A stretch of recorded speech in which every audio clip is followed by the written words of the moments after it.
우리가 사는 사회는 일정한 그 규율에 의해서 질서 있게 움직여지고 있습니다. 그러나 만일 사람들이 규율을 무시하고 각자 제멋대로 행한다면 얼마나 혼란스러울까요? 사사기의 저자는 왕정시대 전 단계인 사사시대가 이스라엘의 역사 가운데서 도덕적으로 또 정치적으로 매우 암울하고 무정부 상태에 있었다는 것을 우리에게 지적하고 있습니다. 사사기 3장부터 16장까지의 내용을 보면 이스라엘이 범죄하면 그로 인해서 하나님은 징계를 하시고 또 백성들이 하나님께 회개하면 하나님께서 구원을 받았습니다. 그리고 돌아서서 다시 재범죄하는 악순환을 거듭한 이스라엘 역사를 그때마다 등장하는 사사들을 통해서 사사들을 중심으로 기록한 내용입니다. 암울하고 어두웠던 사사시대의 사사들의 활동은 삼손을 마지막으로 그 막을 내리게 되고 사사기 17장부터 21장까지는 당시 이스라엘 백성들의 타락상을 묘사해 주고 있습니다. 그 가운데서도 17장은 그 당시에 그 시대의 한 단면을 우리에게 보여주는 그런 내용입니다. 그래서 이 시대를 한마디로 말한다면 사람마다 자기 소견에 어른대로 행하였던 그런 시대라는 그런 특징을 지을 수가 있습니다. 이런 상황에서 단적으로 보여주는 부분이 바로 오늘 우리가 읽은 본문입니다. 에브라임 산지에 살던 미가라는 사람이 있었는데 미가의 가정을 소개하고 있습니다. 그리고 훗날에 우상 숭배의 원상 역할을 했던 미가의 신상 사건이 일어납니다. 저자는 미가의 가정을 통해서 그 당시에 타락한 이스라엘 백성들이 부와 종교와 그 다음에 명예에 대해서 가지고 있었던 일반적인 관념이 무엇인지 우리에게 가르쳐주고 있습니다. 그래서 오늘은 자기 소견에 따른 신앙이라는 제목으로 함께 여러분과 은혜를 나누고 오늘날 우리가 사는 우리에게 주시는 하나님의 말씀이 무엇인지 함께 살펴보면서 은혜받기를 원합니다. 첫째로 신앙과 주술이 혼동하는 신앙입니다. 우리는 흔히 우리가 지닌 여호와 신앙을 세상에 널려있는 미신적인 요소와 혼동하곤 합니다. 즉 우리의 신앙을 축복과 저주라는 그런 차원으로 전락시키고 있습니다. 물론 우리의 신앙이 축복과 저주와 아무런 관련이 없는 것은 아닙니다. 하지만 성경에서 말하는 우리의 신앙의 본질이 축복과 저주에만 국한된 것이 아니라는 것을 우리에게 보여주고 기복적인 그러한 신앙이 아니라는 것을 우리에게 가르쳐주고 있습니다. 이는 인간 사회에 만연하는 그러한 미신적 요소가 다분히 첨가되어 있으면서 신앙과 주술을 혼동하는 그런 잘못된 신앙을 하게 된다는 것입니다. 당시 사사시대에는 비록 외향적으로는 여호와 신앙의 모습을 갖췄지만 그 내면에는 가나안 종교와 혼합된 그래서 변형된 종교적 혼합주의가 성립되었습니다. 예를 들면 돈으로 만든 우상을 만들면서 그 돈으로 여호와께 바쳤다고 그렇게 생각하고 그런 신앙을 가졌다는 것입니다. 그리고 가정의 수호신 드라빔을 가졌다고 해서 여호와의 제사장인 것처럼 자기가 행세했다는 그러한 내용도 나와 있습니다. 미가의 신상이 만들어진 그 발단은 미가가 자기 모친의 돈을 훔침으로써 시작되었다는 것입니다. 그 돈은 은 1,100세겔인데요. 제가 우리 하나로 계산해서 352만 불이더라고요. 그 당시 엄청난 돈이죠. 그 돈을 미가가 어머니 돈을 훔쳐가지고 있는데 그 훔친 사건을 통해서 미가의 그 신상이 만들어졌다는 것입니다. 우리는 이를 통해서 짐작할 수 있는 것이 미가의 집안이 그만큼 재력 있는 부유한 가정이라는 것을 우리는 알 수가 있습니다. 자신의 돈이 없어진 사실을 안 미가의 모친은 잃어버린 돈 때문에 마구 저주를 퍼부은 그 장면이 본문 2절에 나와 있습니다.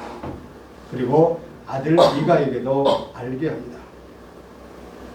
저주의 정의는 축복의 반대어로 어떤 주술적인 행위나 말로서 타인에게 재난이나 징벌이 일어나기를 간절히 원하며 선포하는 것입니다. 그러므로 미가의 어머니는 복술과 점, 마술과 같은 그러한 것으로 저주를 하면서 이방 종교에서 주로 사용되는 우상 숭배적 행위로서 성경적인 의미의 저주와는 약간 다릅니다. 특히 구약에서 하나님과 이스라엘 백성들과의 언약에서도 저주 조항이 나오는데요. 이스라엘이 여호와의 주권을 받아들이지 않을 때 그때 저주를 받는다고 말하고 있습니다. 그리고 모세의 율법에서도 저주 조항이 나오는데 간음이나 살인이나 도둑질하는 그 비도덕적인 그 행위를 하는 자에게 저주가 임한다고 말하고 있는 것이죠. 그래서 이스라엘 백성들은 저주를 신의 심판으로 여겼기 때문에 한 번 저주를 선언하면 그것이 그대로 실현된다는 것을 믿었습니다. 이로 볼 때 당시 여호와의 종교가 이방 종교의 사상으로 인해서 얼마나 많이 변질되어 있는지 우리는 알 수가 있습니다. 마가는 그 모친의 저주를 두려워하여 그 어머니에게 사실을 고한 다음에 훔친 돈을 어머니에게 돌려줬습니다. 그런데 미가의 어머니는 돈을 훔쳐간 사람을 저주했다가 그 사람이 아들인 것을 보고 저주를 축복으로 바꾸게 되었습니다. 그러고 나서 아들의 죄에 대해서 어떤 말도 하지 않았습니다. 왜 자신의 돈을 훔쳤는지 또 왜 이런 일을 했는지 알려고도 하지 않았습니다. 또 이 일이 어떤 잘못인지 하나님이 어떻게 말씀하셨는지도 언급하지는 않았습니다. 오히려 아들을 위해서 하나님의 이름을 들먹이며 우상을 만든 것입니다. 물론 그녀가 우상을 만들게 된 것은 자신의 저주로 인해서 아들이 화를 당하지 않게 하기 위한 미신적 사고방식 때문이었습니다. 반면 올바른 신앙이라는 것은 피조물의 한계를 분명히 인정하고 창조주 하나님과 그분의 절대 주권을 액면 그대로 믿고 받아들인 것이 바로 올바른 신앙이라는 것입니다. 그렇기 때문에 우리에게 어떤 대가가 주어지든지 때로는 어떤 고난이 주어진다 해도 상관하지 않고 우리는 그분께 계속해서 나아가야 한다는 것입니다. 이것이 우리가 지닌 여호와 신앙의 본질입니다. 따라서 본문의 미가와 그의 어머니처럼 축복과 저주만 염두에 둔 채 뉘우침과 용서가 반복되는 다분히 하나님을 빙자하는 주술적인 신앙을 소유한 자라고 분명하게 말씀해 주고 있습니다. 그래서 우리는 이런 기복적, 주술적 신앙에 오염되지 않도록 철저하게 경계해야 하는 것입니다. 우리가 범하기 쉬운 잘못인 신앙의 두 번째 모습은 하나님과 우상을 혼동하는 신앙입니다. 아담의 범죄 이후로 부패한 본성을 유전받은 인간은 눈에 보이는 가시적인 것은 쉽게 믿지만 눈에 보이지 않는 것은 곧잘 의심하는 그런 특성을 가지고 있습니다. 이런 영향의 산물로서 우리 신앙인 역시 때로는 보이는 하나님을 추구하는 그런 잘못을 범할 때가 있습니다. 우상은 어떤 것을 우상이라고 합니까? 이 세상의 어떤 것들을 하나님보다 더 사랑하는 것, 그것을 우리는 우상 숭배라고 성경에서 말씀하고 있습니다. 우리의 마음을 하나님이 지배하셔야 하고 하나님께 집중되어야 하는데 우리는 하나님 외에 다른 그것에 빠져 빼앗긴다면, 우리의 마음을 빼앗긴다면 바로 그것이 우상 숭배라는 것입니다. 오늘날 많은 사람들이 자기가 믿는 것을 형상화하여 우상화하기를 원하고 있습니다. 그래서 때에 따라서는 돌에다 글을 쓰기도 하고 나무를 만들어서 형상을 만들기도 합니다. 그것이 자기에게 복을 준다고 그렇게 믿고 섬기고 있다는 것입니다. 미가의 어머니가 어떤 말로 저주를 했는지 잘 모르지만 미가의 마음을 바꿀 만큼 그러한 효과적인 그러한 저주였나 봅니다. 그의 어머니는 미가에게 돌려받은 돈으로 자신이 했던 저주가 아들에게 불행을 가져올까 불안해서 눈으로 신상을 만들어 저주를 풀려고 했던 것입니다. 그래서 하나님을 섬기다는 명목으로 그 신상을 만들어 집안에 두게 하고 섬기게 되며 그 우상은 미가의 집에 하나님이 된 것입니다. 이것이야말로 하나님과 우상을 혼동하는 지극히 잘못된 신앙입니다. 결국 그들의 이런 행위는 우상 숭배자의 종교적인 그런 심성을 잘 보여주고 있습니다. 우리는 이렇게 하나님을 위한다는 그 유선의 가면을 신앙의 가면을 쓰고 나타나는 우상주의를 우리는 경계해야 합니다. 특히 어지럽고 혼돈하는 그러한 시대일수록 이런 우상숭배는 더욱 극성을 부리고 있습니다. 하나님 모세를 통해서 십계명에 분명히 말씀하셨습니다. 너를 위하여 새긴 우상을 만들지 말라라고 하셨습니다. 일찍이 하나님의 형상을 금송아지 모양을 보여 만든 아론과 이스라엘 백성들을 징계하셨습니다. 이처럼 온갖 신상을 만들어 수호신으로 삼는 이스라엘 사람은 아마도 그들이 가나안 땅에 들어가서 우상 숭배를 일상생활에서 받아들인 데에서 비롯된 것으로 보입니다. 이렇게 해서 만들어진 우상은 결과적으로 개개인의 우상 숭배 대상으로 탈바꿈하게 됩니다. 물론 미가의 모친은 신상을 만들어 숭배하면서 그것이 진정으로 하나님을 섬기는 도리라고 생각하는 그럴 정도로 영적으로 무지했던 사람입니다. 그래서 결과적으로 썩어지지 아니하는 하나님의 영광을 썩어질 사람과 금수와 버러지 같은 그런 형상의 우상으로 만든 행위와 다름없었던 것입니다. 여러분도 아시다시피 우상 숭배는 죄입니다. 왜냐하면 하나님의 본질을 거부하는 것이기 때문이죠. 하나님은 인간의 눈에 보이지 않으시는 영이십니다. 인간의 감각으로 확인할 수 없는 분이시기 때문입니다. 그런데 한 번도 보지 않은 하나님의 형상을 어떻게 만들 수 있겠습니까? 만든다는 것 자체가 하나님의 본질을 왜곡하고 하나님을 모독하는 죄입니다. 또한 우상 숭배는 자의적인 종교이기의 죄악입니다. 우상을 숭배하는 자는 모두 다 하나님의 계시를 의존하지 않고 자기네 나름대로 종교적 교리를 구성하고 그것을 가지고 섬긴다는 것이죠. 오늘 우리가 본문만을 봐도 자기 마음대로 신상을 만들고 신상을 꾸미고 자기 멋대로 제사장을 선임합니다. 계시에 순종하는 것을 찾아볼 수가 없는 것이죠. 이것은 하나님의 종교 질서를 무시하는 그러한 죄사입니다. 하나님은 당신이 어떤 분인가를 우리에게 계시하셔서 말하시고 자기를 섬기는 방법도 계시하고 계십니다. 그것을 무시하면 하나님의 그 법질서를 깨트리는 악행이 되는 것이죠. 시대가 달아가면 어떻게 스스로의 종교성을 가지고 이와 같은 우리에게 헛된 형상을 하나님보다 더 귀하게 여기며 섬길 수가 있겠습니까?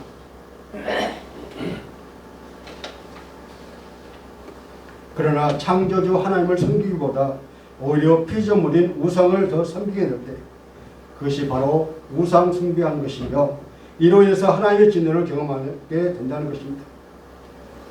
왜냐하면 우상 숭배가 죄가 되기 때문이죠. 세 번째로 예배의 의미를 혼동하는 그러한 신앙입니다. 우리는 예배의 의미를 혼동하는 잘못된 신앙을 갖기가 쉽습니다. 즉 예배의 형식만 갖춤으로 해서 하나님에 대한 의무를 다했다고 생각하는 신앙입니다. 하지만 형식만의 예배는 진정한 예배라 할 수가 없습니다. 왜냐하면 하나님은 예배를 통해서 저와 여러분의 중심을 보시기 때문입니다.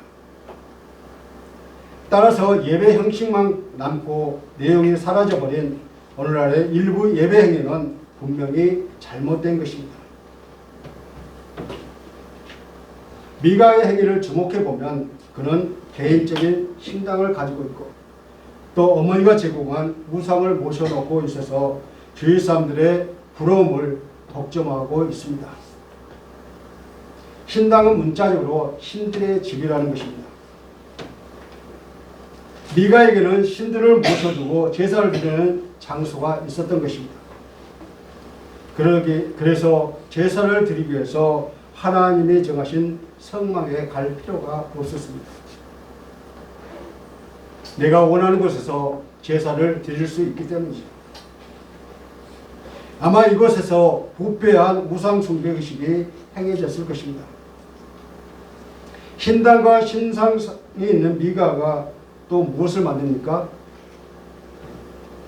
에봇과 드라빔까지 만들 것입니다. 에봇은 원래 어깨에 걸쳐 있는 제사장들의 겉예복으로 하나님의 뜻을 구하는 데 사용했습니다. 여기서 미가가 사사롭게 제작한 에봇도 우상 숭배 의식에 사용된 것입니다. 드라빔은 원래 치료자라는 뜻입니다.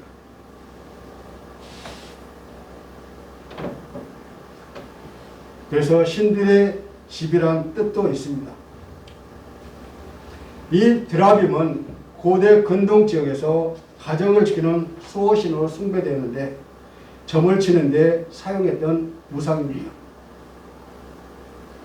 에스겔 21장 21절과 스가랴 10장 2절에서는 이 드라빔이 점을 칠 때와 허탄한 예언할 때 사용된 것으로 언급되어 있습니다. 이로 볼 때 드라빔은 에봇과 마찬가지로 신의 뜻을 알기 위한 우상 숭배 의식의 도구로 사용된 듯합니다. 하나, 둘, 자기가 원하는 것을 갖추어가는 미가는 그것에 만족하지 않고 자신의 아들을 불법적인 제사장으로 세웁니다. 원래 제사장직은 하나님에 의해 인정된 레위지파 사람들에게 위임된 직분입니다. 그런데 미가는 신적 권위를 무시하고 제멋대로 자기 아들을 제사장으로 삼는 것입니다. 미가가 하나님의 말씀을 몰라서 그랬을까요? 아닙니다. 후에 보면 미가가 레위 청년을 제사장으로 고용하는 것을 우리가 보며 레위 자손이 제사장이 되어야 한다는 것도 미가는 알고 있었습니다. 하지만 미가에게는 그것이 중요하지 않았습니다. 하면 좋고 안 해도 좋은 별 문제 없는 그런 정도의 일이었던 것입니다. 이처럼 가정에 속한 제사장이 맡은 역할은 에봇과 드라빔으로 신탁을 물어보는 것이며 제사 행위에 필요한 의식을 집행하는 것이었습니다. 마치 종교적인 외양을 그럴듯하게 갖추었지만 그러나 실상 그에게 예배의 필수 조건이 신령과 진정이 결여되었기 때문입니다. 마치 주님께서 엄히 책망하신 서기관과 바리새인처럼 말입니다. 하나님을 섬긴다고 하지만 그것은 다만 문의뿐입니다. 하나님이 명하신 것과 관계없이 모든 것을 자기 마음대로 합니다. 그런데도 현대에는 이런 한낱 놀이에 불과한 종교적인 생활을 하는 사람들이 많습니다. 그러나 그들은 모두 종교를 빙자하여 자신의 부와 명예와 종교를 만족시키므로 우상 숭배하는 행위에 불과합니다. 하나님과 신령한 교제나 참다운 헌신이 없는 한낱 종교놀이에 불과하다는 것입니다. 이와 같은 내용은 당시 이스라엘이 종교적 상황이 매우 무질서하고 혼란했음을 우리에게 보여주고 있습니다. 미가의 범죄와 같은 반율법적 범죄가 왜 일어난지 잘 설명해 주는 구절이 바로 오늘 우리가 읽은 마지막 절 6절에 나와 있습니다. 마지막 절 6절을 다 같이 읽겠습니다. 시작. 그때 이스라엘의 왕이 없었으므로 사람마다 자기 소견에 오른 대로 행하였더라. 아멘. 무슨 말씀입니까? 하나님이 이스라엘 왕으로 계셨지만 그들은 왕이신 하나님을 무시하고 스스로 왕이 되었기 때문입니다. 그래서 내가 원하는 제사장을 세우고 내가 원하는 우상을 만들고 내가 원하는 신당을 세우고 내가 원하는 대로 제사를 드립니다. 그리고 하나님을 섬긴다고 그렇게 말하고 있는 것입니다. 사사시대에는 하나님이 말씀하신 율례 외에는 인간 스스로를 속박하는 아무런 제도가 없었기에 절대적인 하나님의 규례 속에서 스스로 절제하기보다는 오히려 각자 자기 소견대로 옳은 대로 행했습니다. 왕이 없었기 때문이라는 말은 결국 이스라엘이 영적으로 그리고 정치적으로 강력한 지도력을 가지고 이스라엘 백성들을 신앙적으로 그리고 정치적으로 통일시킬 자가 없었기 때문이라고 그렇게 말하고 있습니다. 여러분, 하나님이 구하시는 제사는 상한 심령입니다. 심한 그리고 통회하는 마음이지 결코 종교적인 외양은 아닌 것입니다. 외식에 치우친 형식주의적인 신앙은 하나님의 엄한 징계의 대상이 되고 있습니다. 그러면 혹시 우리는 예배의 의미를 혼동하는 잘못된 신앙에 미혹되지 않았는지 이 시간 스스로 점검해 보시기를 바랍니다. 사랑하는 성도 여러분, 오늘 본문을 통해서 알 수 있듯이 우리는 신앙과 주술을 혼동하고 하나님과 우상을 혼동하며 예배의 진정한 의미를 혼동하는 잘못된 신앙을 하고 있지는 않습니다. 때문에 우리는 말씀에 근거하여 우리의 신앙 상태를 돌아보는 것을 잊지 마시기를 바랍니다. 우리는 또한 이런 잘못된 신앙의 모습을 보면서 과연 바른 신앙의 길이 무엇인지를 성경 말씀을 통해서 정립해 나가시기를 바랍니다. 결국에 우리의 삶이란 죽음에 이르는 순간까지 바른 신앙이 무엇인지를 끊임없이 추구하고 그것을 실천해 나가는 것입니다. 그래서 미가의 가정처럼 어그러진 그러한 모습이 아니라 여러분 안에 하나님께 세우신 질서가 확립되는 그런 삶을 사시기를 바랍니다. 말씀을 맺겠습니다. 사사시대에 이스라엘 왕이 없었기 때문에 또는 그들에게 제도가 없었기 때문에 각기 자기 소견에 오는 대로 행한 것입니다. 그러나 그보다 더 근본적인 이유는 그 마음의 중심에 진정으로 하나님을 사랑하는 마음이 없었기 때문입니다. 그들은 마음에 하나님 두기를 거부하고 하나님을 멀리했던 것입니다. 그렇다면 오늘날 사는 우리들은 어떤 모습입니까? 진정 주의 말씀이 진리와 길이 되고 있습니까? 우리는 하나님의 말씀을 의도적으로 걸러내고 있지는 않습니다. 우리가 이러한 태도로 말씀을 내 마음대로 선택하고 하나님을 섬긴다면 우리는 더 편하게 하나님을 섬길 수가 있습니다. 하지만 그런 하나님은 이 땅에 존재하지 않으십니다.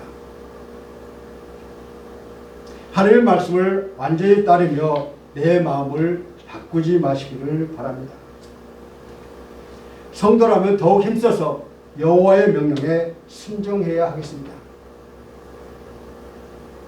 그럴 때 하나님은 성도들에게 넘치는 복을 더하여 주실 것입니다. 이런 축복을 누리는 저와 여러분이 되시기를 주님의 이름으로 간절히 축원합니다. 나는 오직 하나님의 말씀대로 순종하고 있는지 잠시 묵상하시겠습니다.